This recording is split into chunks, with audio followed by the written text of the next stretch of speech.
Hey guys, welcome back to the channel 1 2 Steps. So in this video, I'm going to show you how to change settings on Grammarly.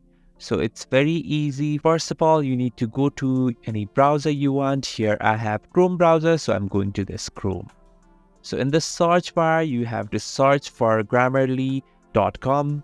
So right after that, this is the platform that comes in front of you when you open Grammarly. So now to change settings, you need to go to account, which is in the left side. Just click on the account.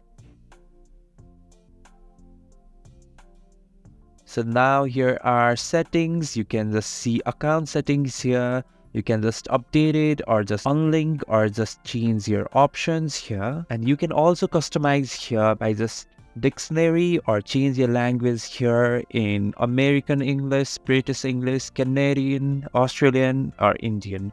Or you can select your primary language. There are many options.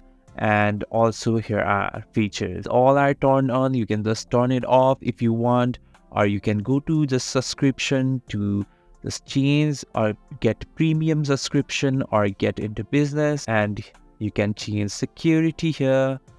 So here are many options that you are able to customize in Grammarly. So in this way, you can just change settings in Grammarly. Thanks for watching the video. If you find this video helpful, please subscribe the channel and do not forget to hit the like button.